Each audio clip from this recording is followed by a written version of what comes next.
नमस्कार। आज के हिंदी शिक्षण में मैं डॉक्टर महेश चंद्र मासीवाल, विद्यालयी शिक्षा उत्तराखंड, आपका हार्दिक स्वागत और अभिनंदन करता हूँ। आज की इस कक्षा में हम 9वीं कक्षा की हिंदी पाठ्य पुस्तक क्षितिज के द्वितीय पाठ लहाशा की ओर पर चर्चा करेंगे। इस पाठ के चर्चा के बिंदु हैं लेखक परिचय, पाठ का स्वस्वर वाचन करना, लेखक द्वारा प्रस्तुत तत्कालीन समस्याएं, कठिन शब्द एवं अर्थ, पाठ में प्रयुक्त संधि और प्रत्यय। राहुल सांकृतायन का जन्म सन 1893 में उनके ननिहाल गांव पदहा, जिला आजमगढ़, उत्तर प्रदेश में हुआ। उनका पैतृक गांव कनैला था। उनका मूल नाम अर्थात जन्म का नाम केदार पांडेय था। उनकी शिक्षा काशी, आगरा और लाहौर में हुई।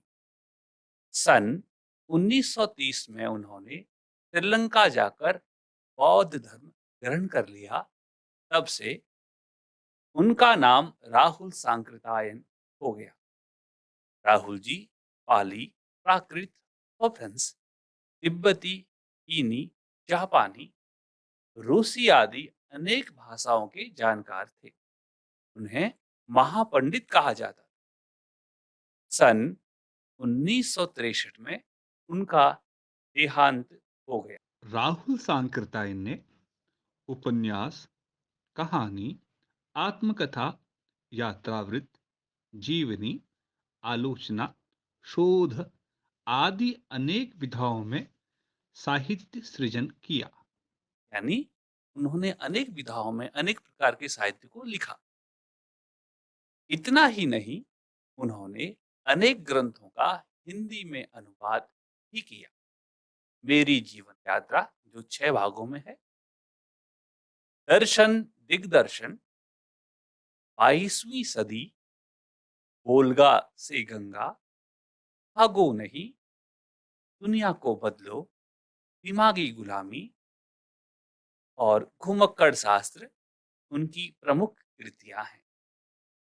साहित्य के अलावा दर्शन, राजनीति, धर्म, इतिहास, विज्ञान आदि विभिन्न विषयों पर राहुल जी द्वारा रचित पुस्तकों की संख्या लगभग 150 है।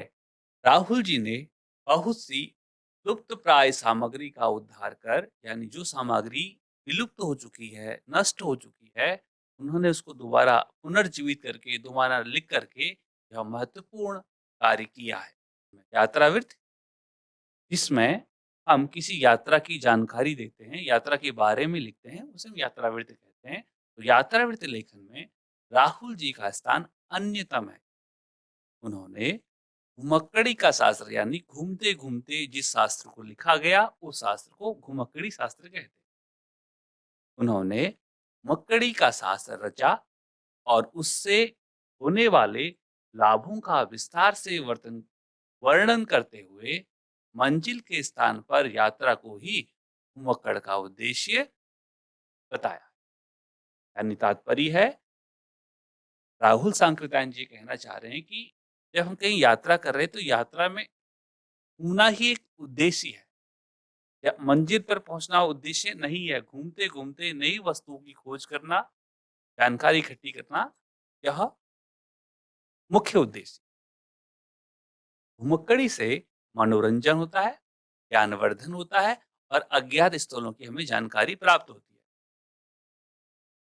घुमक्कड़ी से मनोरंजन, ज्ञानवर्धन एवं अज्ञात स्थलों की जानकारी के साथ साथ भाषा एवं संस्कृति का भी आदान प्रदान होता है। यानी जब हम घूमते हैं, घूमते घूमते वस्तुओं को जानने का प्रयास करते हैं, तो उस समय हमारा मनोरंजन, ज्ञानवर्धन और अज्ञात स्थलों के बारे में हमें जानकारी प्राप्त होती है। साथ ही भाषा और वहाँ की, जहाँ हम घूम रहे हैं, वहाँ की संस्कृति का भी हमें जानकारी प्राप्त होती है, आदान प्रदान होता है। हम अपनी संस्कृति क्या करते हैं, उन्हें देते हैं और उनकी संस्कृति को ग्रहण करते हैं। राहुल जी ने विभिन्न स्थानों के भौगोलिक वर्णन के अतिरिक्त वहां के जनजीवन की भी सुंदर झांकी प्रस्तुत की है। संकलित अंश में संकलित यह जो पाठ यहाँ लिया गया है लहासा की ओर, इसमें राहुल जी की प्रथम तिब्बत यात्रा से लिया गया है। यानी राहुल जी की जो रचना है प्रथम तिब्बत यात्रा, वहां से इस पाठ को लिया गया है, जो उन्होंने सन 1929 और 30 में नेपाल के रास्ते में की थी। उस समय भारतीयों को तिब्बत यात्रा की अनुमति नहीं थी। यानी यह सन 2029 और 30 में भारतीय जो लोग हैं उन्हें तिब्बत जाने की अनुमति नहीं होती। इसलिए उस समय उन्होंने, यानी राहुल सांकृत्यायन जी ने यह यात्रा एक भिखमंगे के छद्म वेश में की थी। यानी एक भिखारी का नकली रूप बनाया और भिखारी के रूप में उन्होंने नेपाल से तिब्बत की यह यात्रा की। इसमें तिब्बत की राजधानी लहासा की ओर जाने वाले दुर्गम रास्तों का वर्णन उन्होंने बहुत ही रोचक शैली में किया है। इस यात्रा वृत्तांत से हमें उस समय के तिब्बती समाज के बारे में भी जानकारी मिलती है। पुनः एक बार राहुल सांकृत्यायन जी के हम संक्षिप्त जीवन परिचय को देख लेते हैं। राहुल सांकृत्यायन जी का जन्म सन 93 में ग्राम पदहा, जिला आजमगढ़, उत्तर प्रदेश में हुआ और उनकी मृत्यु सन 1963 में हुई। उनका मूल नाम केदार पांडेय था। सन 1930 में उन्होंने श्रीलंका जाकर बौद्ध धर्म ग्रहण कर उनका नाम राहुल सांकृत्यायन हो गया। वे पाली, प्राकृत, अपभ्रंश, तिब्बती, चीनी, जापानी, रूसी सहित अनेक भाषाओं के जानकार थे। साहित्य सृजन, उपन्यास, कहानी, आत्मकथा, यात्रावृत्त, जीवनी, आलोचना आदि शोध विधाओं में उन्होंने किया। उनकी प्रमुख कृतियां जो हैं, मेरी जीवन यात्रा जो 6 भागों में है, दर्शन दिग्दर्शन, 22वीं सदी, बोलगा से गंगा, भागो नहीं, दुनिया को बदलो, दिमागी गुलामी और घुमक्कड़ शास्त्र है। उनके रचित पुस्तकों की संख्या लगभग 150 है। आइए अब इस पाठ को पढ़ते हैं। लहासा की ओर। लहासा यह तिब्बत की राजधानी है। तो लेखक जब नेपाल से तिब्बत की ओर जा रहा है तो तिब्बत से लहासा की उनकी यात्रा, इसलिए पाठ का शीर्षक है लहासा की ओर। वह नेपाल से तिब्बत जाने का मुख्य रास्ता, यानी जब हम लहासा की ओर जाते हैं तो जिस रास्ते से वो जा रहे हैं तो इसके बारे में कह रहे हैं, यह नेपाल से तिब्बत जाने का मुख्य रास्ता है। हरी कलिंगपोंग का रास्ता जब नहीं खुला था तो नेपाल ही नहीं, हिंदुस्तान की भी चीजें इसी रास्ते तिब्बत जाया करती। यानी जब फरी कलिंगपोंग एक दूसरा रास्ता है, जब वो नहीं खुला है तो नेपाल की ही नहीं, यानी नेपाल से भी तिब्बत को वस्तुओं का आदान प्रदान होता है और भारत से भी कुछ वस्तुओं का आदान प्रदान तिब्बत में हुआ करता था। तो तब यही एक मार्ग था, यही एक रास्ता था जिससे वस्तुएं यहाँ से वहां और वहां से यहाँ लाई और ले जाई जाती। यहाँ नीचे व्यापारिक का अर्थ भी दिया है, व्यापार के लिए प्रयोग किया जाने वाला आगे रास्ता, मार्ग। यह व्यापारिक ही नहीं, सैनिक रास्ता भी था। यानी इस रास्ते से केवल व्यापार ही नहीं होता था, अपितु उस समय सैनिक भी, नेपाल के सैनिक अथवा तिब्बत के जो सैनिक हैं, वह भी इस रास्ते का प्रयोग किया करते थे। इसीलिए जगह जगह फौजी चौकियां और किले बने। इसलिए रास्ते में जगह जगह पर फौजियों के अपने बंकर्स, किले, चौकियां आदि बनी हुई है, जिनमें कभी चीनी पलटन रहा करती थी। कभी समय था जब यह चीन के अधीन हुआ करता था, तो चीन की सेना भी यहाँ रहा करती थी। पलटन का अर्थ सेना। आजकल बहुत से फौजी मकान गिर चुके। लेखक आगे बताते हैं कि आजकल जो पहले चीन की फौज के द्वारा कुछ मकान बनाए गए थे, वह मकान अब पुराने हो चुके हैं, इसलिए वह गिर चुके हैं। दुर्ग के किसी भाग में, दुर्ग कहते हैं किला अथवा महल, उस महल के किसी भाग में जहां किसानों ने अपना बसेरा बना लिया, किसानों ने अपना, जो खेती करते हैं किसान, उन्होंने अपना बसेरा यानी निवास स्थान बना लिया, रहने, वहां वह रहने लग गए। वहां पर घर कुछ आबाद दिखाई पड़ते, वहां पर जो कुछ घर हैं, अब लोग उनमें रहते हैं, इसलिए वह आबाद दिखाई पड़ते हैं। ऐसा ही परित्यक्त कहते हैं छोड़ा हुआ एक चीनी किला था। तो ऐसा ही एक छोड़ा हुआ, छूटा हुआ, जिसमें चीन की सेना उसे छोड़ के चली गई है, तो ऐसा एक चीनी किला था, चीन के लोगों के द्वारा बनाया गया एक किला था। हम वहाँ चाय पीने के लिए ठहरे, रुके। तिब्बत में यात्रियों के लिए बहुत सी तकलीफें भी हैं, परेशानियां भी हैं, और कुछ आराम की बातें भी। वहाँ जाति-पाति, छुआ-छूत का सवाल ही नहीं है। तिब्बत में जाति-पाति, ये इस जाति का है, दूसरा उस जाति का है, यह छोटा है, यह बड़ा है, इसका तो प्रश्न ही उत्पन्न नहीं।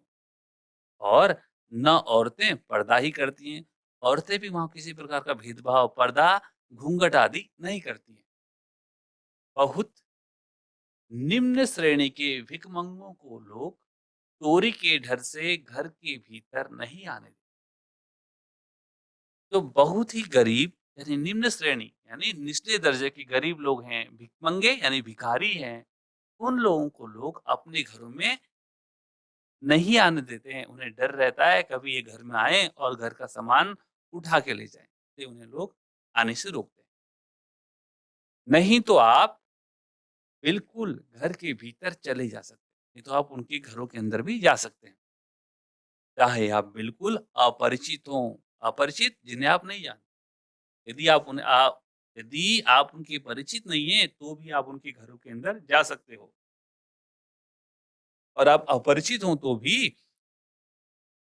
तब भी घर की बहू या सासू को अपनी झोली में से चाय दे सकते, वह आपके लिए उसे पका देगी। मक्खन और थोड़ा नमक दे दीजिए, वह चाय चौंगी में कूटकर उसे दूध वाली चाय के रंग की बना के मिट्टी के टोटीदार बर्तन खोटी में रख के आपको दे देगी। लेखक आगे कहता है कि जब आप परिचित न हो तो भी आप अपने थैले से चाय निकालें, तो घर की जो कोई बहू होगी या सास होगी, वह उसे आपके लिए पका देगी, बना देगी। आप उसमें मक्खन दे दीजिए, सोडा दे दीजिए, तो वो चाय चौंगी, चौंगी कहते हैं चाय का सामान जिसमें कूटा जाता है, एक प्रकार का पात्र, बर्तन विशेष। तो उसे वह कूट करके एक वह दूध वाली चाय बनाकर एक मिट्टी के टोटीदार बर्तन में रख कर के आपको वह दे देंगे। यदि बैठक की जगह चूल्हे से दूर है और आपको डर है कि सारा मक्खन आपकी चाय में नहीं पड़ेगा, तो आप खुद जाकर चौंगी में चाय मथ कर ला सकते हैं। लेखक आगे बताता है, यदि बैठक की जगह चूल्हे से दूर है, यानी जहां आप उनके घर में बैठे हैं वह बैठक स्थान है, वहां से चूल्हा दूर है और आपने उन्हें सोडा और मक्खन दिया है, और आपको डर है कि कहीं मक्खन वह महिला कम कर देंगी, छुपा देंगी, पूरा नहीं डालेंगी, तो आप खुद जाकर चौंगी में चाय बना करके ला सकते हैं। चाय का रंग तैयार हो जाने पर फिर नमक, मक्खन डालने की ज़रूरत होती है। परित्यक्त कहते हैं छूटे हुए। इन्हीं किले से जब हम चलने लगे, तो एक आदमी राहदारी माँगने आया। राहदारी कहते हैं रास्ते के लिए जो कर लिया जाता है, टैक्स लिया जाता है, उसे राहदारी कहते हैं। इन्हीं स्थानों में से घूस भी कहा जाता है, कमीशन भी कहा जाता है। तो एक आदमी राहदारी माँगने आया। हमने वह दोनों चिटें, चिटें क्या है? येनम गांव के पास पुल पार करने के लिए मजिस्ट्रेट के हाथ से लिखी राहदारी, यानी येनम गांव के पास जो मजिस्ट्रेट बैठते हैं, उनके हाथ से लिखी गई एक एक पत्र है, चिट्ठी है। तो वो चिट्ठी, अब 2 लोग थे तो 2 लोगों के लिए 2 चिट्ठियाँ बनाई गई। तो वह चिट्ठियाँ उन्होंने उस व्यक्ति को दे दी। शायद उसी दिन हम टोंगला के पहले के आखिरी गाँव में पहुँच गए। टोंगला एक सीमावर्ती गाँव है, जो नेपाल और तिब्बत के बीच में है। तो टोंगला के पहले के आखिरी गाँव में पहुँच गए। यहाँ भी सुमति के जान-पहचान के आदमी थे। सुमति यानी राहुल सांकेतान के साथ में एक दूसरा व्यक्ति है, जो एक बौद्ध भिक्षु हैं। लेखक उन्हें प्रेम से सुमति के नाम से कहते हैं। यहाँ भी यानी थोंगलक से पहले गांव में सुमति के जान पहचान के आदमी थे और भिखमंगे रहते भी ठहरने के लिए अच्छी जगह मिली। इस बार हमें ठहरने के लिए वहां अच्छी जगह प्राप्त हुई। 5 साल बाद हम इसी रास्ते लौटे और भिखमंगे नहीं, इस बार हम भिखारी बन के नहीं आए। एक भद्र यात्री के, भद्र कहते हैं अच्छे व्यक्ति के रूप में, अच्छे व्यक्ति के वेश में घोड़ों पर सवार होकर आए थे। किंतु उस वक्त किसी ने हमें रहने के लिए जगह नहीं दी और हम गांव के एक सबसे गरीब झोपड़े में ठहरे थे। बहुत कुछ लोगों की उस वक्त की मनोवृत्ति पर ही निर्भर है। अब यह लोगों के ऊपर भी निर्भर करता है कि वो आपको किस दृष्टि से देखते हैं और किस समय आप वहां पहुंच रहे हैं, यह भी है। क्योंकि लेखक आगे बता रहा है कि जब हम पिछली बार आए थे तो हमें ठहरने के लिए जगह नहीं मिली थी, है ना? एक बहुत सारे गरीब झोपड़े में हम लोग ठहरे थे। तो खासकर यहाँ के लोगों के ऊपर निर्भर करता है कि वह किस अवस्था में है। खासकर शाम के वक्त छंग कहते हैं मदिरा को, दारू को, शराब को। तो यहाँ के शाम के वक्त यहाँ के लोग छंग पीकर, शराब पीकर बहुत कम होशाहवास में दुरुस्त रहते हैं, यानी वह होश में रहते नहीं। अब हमें सबसे विकट, विकट कहते हैं भयंकर, टांडा टोंगला पार करना। टांडा ऊंचा स्थान है, तो वह हमें पार करना है। टांडे तिब्बत में सबसे खतरे की जगह है, यानी बहुत ही ऊंची जगह। 16-17 हजार फीट की ऊंचाई होने के कारण उनके दोनों तरफ मीलों तक कोई गांव गिराव नहीं होता। यानी जो डांडे हैं बहुत ऊंचे क्षेत्र हैं, तो यहाँ इनकी जो ऊंचाई है वह 16-17 हजार फीट है और इसलिए इनके आसपास दूर दूर तक कोई गांव, बस्ती, झोपड़ी आदि नहीं होती। नदियों के मोड़ और पहाड़ों के कोनों के कारण बहुत दूर तक आदमी को देखा नहीं जा सकता। यहाँ नदियों की बहुत भयंकर मोड़ हैं, पहाड़ों के किनारे हैं, तो यहाँ बहुत दूर तक आदमी को नहीं देख सकते। डाकुओं के लिए यही सबसे अच्छी जगह, जो डाकू जो दूसरों को लूट लेते हैं, उनके लिए यह स्थान बहुत अच्छा है। तिब्बत में गांव में आकर खून हो जाए तब तो खूनी को सजा भी मिल सकती है। कहना चाह रहे हैं कि हम तिब्बत के किसी गांव में खून हो जाए तो हो सक संभव है कि वहां खून करने वाले व्यक्ति को सजा मिल जाए। लेकिन इन निर्जन स्थान में मरे हुए आदमी के लिए कोई परवाह नहीं करता। अब इन जो बीहड़ इलाके हैं, इन पहाड़ के जो इलाके हैं, जंगल के जो इलाके हैं, नदी के किनारे हैं, यहाँ पर यदि किसी आदमी का की हत्या हो जाए तो उस व्यक्ति की कोई परवाह नहीं करता है। सरकार खुफिया विभाग कहते हैं गोपनीय विभाग, जो आपको गुप्त सूचनाएं प्रदान करता है और पुलिस पर उतना खर्च नहीं करती। यानी यहाँ की जो सरकार है वह अपने खुफिया विभाग और पुलिस पर उतना खर्च नहीं करती है और वहाँ गवाह भी तो कोई नहीं मिल सकता, क्योंकि जंगल है, वहाँ कोई रहता नहीं, इसलिए आपको कोई गवाह भी नहीं मिलेगा। डकैत पहले आदमी को मार डालते हैं, उसके बाद देखते हैं कि कुछ पैसा है कि नहीं। जब डकैत आपसे आमने सामने हो जाते हैं तो पहले वह आदमी को मार देते हैं, उसके बाद देखते हैं कि उसके पास कुछ धन है या सामान है, फिर उसको वह लूट लेते। दूसरा, हथियार का कानून न रहने के कारण यहाँ लाठी की तरह लोग पिस्तौल बंदूक लिए फिरते। भारत में हम लोग शस्त्र नहीं रख सकते, लेकिन वहां हथियार का कोई कानून न होने के कारण लोग, जैसे हम यहाँ लाठी रखते हैं, उसी प्रकार लोग वहां पे पिस्तौल और बंदूक हाथ में लेकर घूमते। डाकू यदि जान से न मारे तो खुद उसे अपने प्राणों का खतरा। तो पता है कि यदि मैंने सामने वाले यात्री को, व्यक्ति को अगर जान से नहीं मारा तो उसके पास भी हथियार होगा, वह उस हथियार से मुझे मार सकता है। इसलिए इसलिए डाकू को भी अपने प्राणों का खतरा बना रहता है। गांव में हमें मालूम हुआ कि पिछले ही साल टोंगला के पास खून हो गया। जब हम गांव पहुंचे तो गांव जाने के बाद हमें मालूम हुआ कि टोंगला के पास पिछले वर्ष एक खून हो गया। शायद खून की हम उतनी परवाह नहीं करते क्योंकि हम भिखमंगे। शायद हम उस खून की परवाह नहीं करते। क्यों नहीं करते हैं? क्योंकि हम भिखमंगे थे, हम भिखारी के वेश। और भिखारी के वेश में हैं, इसलिए ना हमारे पास पैसा है, ना वस्तुएं हैं। इसलिए डाकू हमसे क्या लूटेंगे?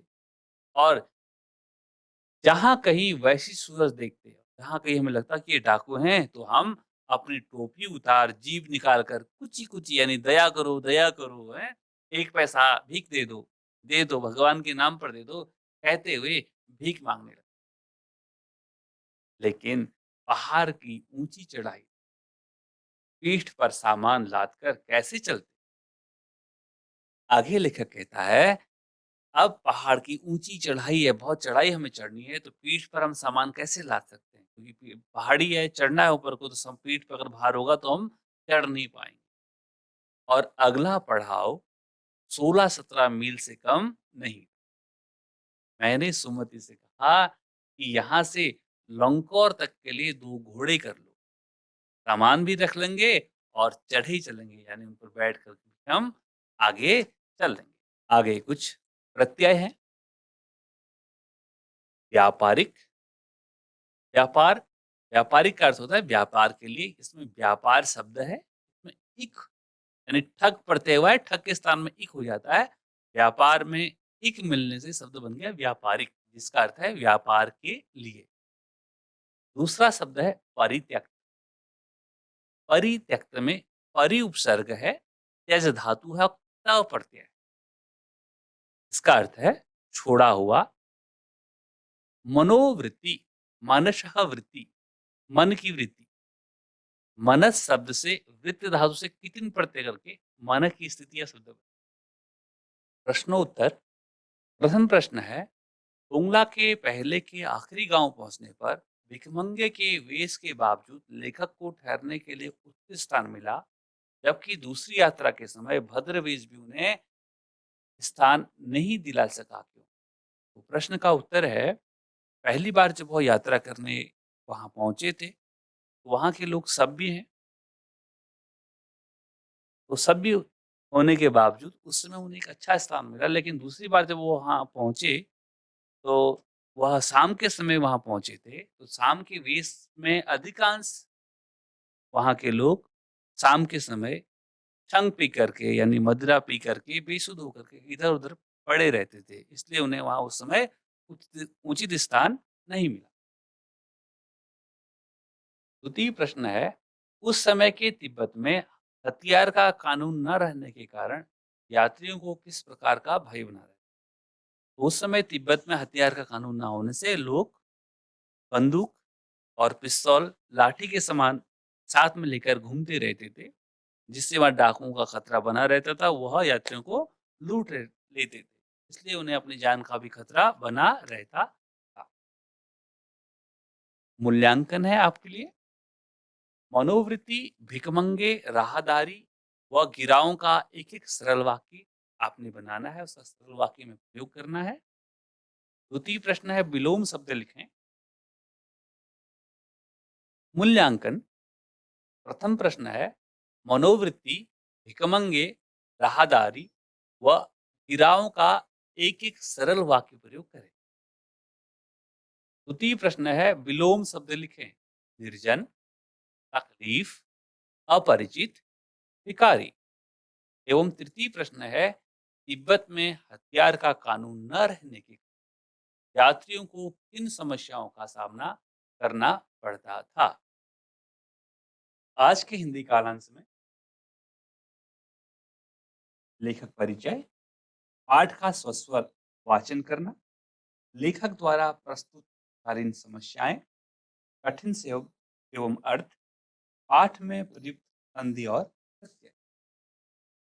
गृह कार्य, कैलाश मानसरोवर की यात्रा के पंजीकरण करने में क्या औपचारिकताएं होती हैं? पता करके एक लेख तैयार। आशा है पाठ को पढ़कर आपको आनंद की अनुभूति होगी। ठीक इसी प्रकार इसी पाठ के दूसरे भाग में आपसे पुनः मुलाकात होगी।